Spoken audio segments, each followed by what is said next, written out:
दोस्तों, राजा रघुवंशी हत्याकांड में अब नए खुलासे हो रहे हैं। उसकी पत्नी सोनम रघुवंशी को लेकर कई सारी नई बातें खुलकर सामने आ रही हैं। सोनम के साथ उस दौरान कौन कौन शामिल था, वो कैसे गाजीपुर तक पहुंची, उसके साथ कौन कौन शामिल था, इस हत्या में कौन कौन शामिल था और उसके परिवार पर अब क्या एक्शन लिया जाएगा, ये तमाम सवाल उठ रहे हैं। लेकिन इस बीच कई खुलासे हुए हैं, कई और नए चेहरे इस केस में सामने आए हैं। कुछ ऐसे लोगों का नाम सामने आया है जिसने इस राज को और गहरा कर दिया है कि आखिर सोनम ने राजा की हत्या क्यों की थी। क्या ये सिर्फ एक एक्स्ट्रा मैरिटल अफेयर का मामला था या फिर वो वाकई में मांगलिक थी और उस मांगलिक दोष को खत्म करना चाहती थी। इस तरीके के तमाम जो सवाल हैं वो अब सोशल मीडिया पर उठने लगे हैं। इससे पहले आपको बता दूं कि जो खबर आई है उसके मुताबिक सोनम दरअसल गाजीपुर जाने से पहले वाराणसी जाना चाहती थी, यानी कि वाराणसी होकर गाजीपुर जाना चाहती थी और उसको छोड़ने के लिए 2 लोग उसके साथ आए थे। इन सब चीजों का खुलासा एक महिला ने किया है।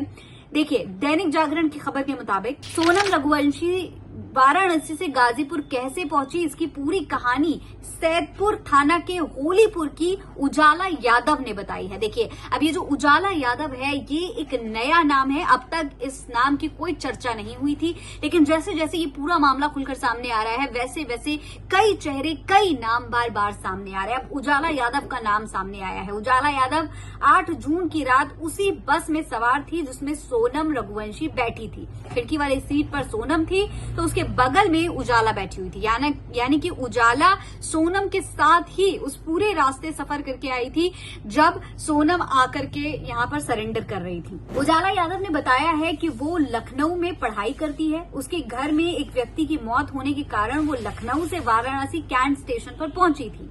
वहीं उजाला की सोनम रघुवंशी से मुलाकात हुई। सोनम ने उजाला से पूछा कि यहाँ से गोरखपुर के कोई ट्रेन मिलती है, तो उजाला ने कहा कि बगल में बस स्टैंड है, वहां गोरखपुर के लिए बस मिल जाएगी। यानी कि सोनम उजाला से जानकारी चाहती थी कि वो किस तरीके से गाजीपुर तक पहुंचे।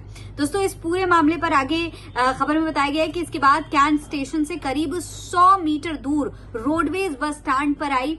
वो 7 नंबर प्लेटफॉर्म पर आकर गोरखपुर जा रही बस में बैठ गई। तो उसने लखनऊ के बस स्टैंड से गाजीपुर के लिए बस ली और फिर वहां से वो गाजीपुर के लिए गई। ये पूरा खुलासा उसके बगल में बस में बैठी हुई उसके बगल में जो उसकी को पैसेंजर थी उसने इस पूरे मामले का खुलासा किया है। इसके अलावा खबर में कई और बातें भी बताई गई हैं। उजाला ने बताया कि कुछ देर बाद सोनम भी आई और मेरे बगल में बैठ गई। रोडवेज स्टैंड पर जब वो पहुंची तो उसे 2 लोग छोड़ने आए थे। सोनम ने उजाला से पूछा कि गोरखपुर जाने में कितना समय लगेगा। उजाला ने बताया कि करीब 4 घंटे।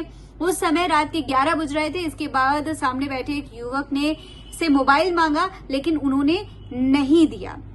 तो इस लड़की ने यह भी बताया कि भाई जब वो वहां आई तो उसे छोड़ने के लिए उसके साथ 2 लोग थे। अब ये 2 लोग कौन थे?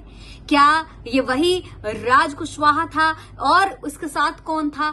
ये एक और बहुत सवाल है, क्योंकि सोनम के साथ जो बाकी 4 लोग बताए जा रहे हैं उनमें से 3-4 को तो गिरफ्तार कर ही लिया गया है, जिसमें से एक राज कुशवाहा। इसके अलावा एक और शख्स जो उस वक्त सोनम को छोड़ने आया था, आखिर वो कौन है? ये सवाल बहुत बड़ा है और इसके बारे में जांच भी की जा रही है। इसके अलावा उस महिला ने कई और खुलासे भी किए। उसने बताया कि सोनम ने इसके बाद उजाला से फोन मांगा, उजाला ने अपना मोबाइल दे दिया। इसके बाद उसने कोई नंबर डायल किया और सेव भी किया, लेकिन बाद में उसे डिलीट कर दिया। उजाला ने बताया कि अगर मैं जान जाती कि वही सोनम है तो मैं तुरंत डायल 112 को कॉल कर देती।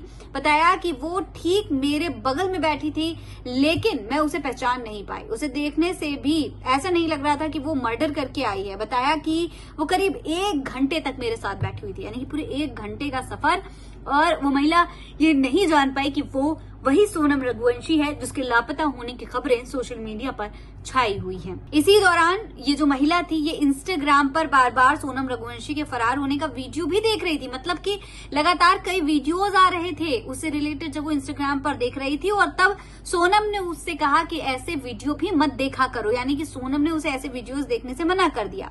सैदपुर के आगे नसीरपुर पेट्रोल पंप उजाला उतर गई वहां पर और उजाला ने बताया कि 9 जून की सुबह जब उसने न्यूज में देखा कि सोनम रघुवंशी गिरफ्तार हो गई है और फोटो देखा तो उसे याद आया कि ये वही लड़की है जो बस में मेरे बगल में बैठी हुई थी। उजाला ने बताया कि उसने एसपी कार्यालय कॉल किया और राज रघुवंशी के भाई सचिन रघुवंशी का नंबर मांगकर उनसे बात भी की और उन्हें पूरी घटनाक्रम के बारे में भी बताया। यानी कि इस पूरी जो घटनाक्रम था, जो जिस तरीके से वो पूरे सफर के दौरान उसके साथ बैठी हुई थी, चर्चा कर रही थी, राजा की वीडियोस थी उसे देखने से मना कर रही थी, वो सारी बातों का खुलासा उजाला ने उसके भाई से, यानी कि राजा रघुवंशी के भाई से इस पूरे मामले का खुलासा किया और फिर पुलिस को भी इसके बारे में जानकारी दी। यानी कि कई सवाल हैं जो इस पूरे मामले के बाद उठ करके सामने आते हैं कि भाई आखिर सोनम के साथ कौन कौन मिला हुआ है, क्या इस पूरी घटनाक्रम के पीछे कई और बहुत बड़े राज हैं जो अभी खुलना बाकी हैं। इस पूरे मामले पर लगातार कई अपडेट्स आ रही हैं और इस खबर से जुड़ी हर अपडेट के लिए आप MF न्यूज देखते रहिए ताकि आपको हर खबर की जानकारी मिलती रहे। जय हिंद, जय भारत।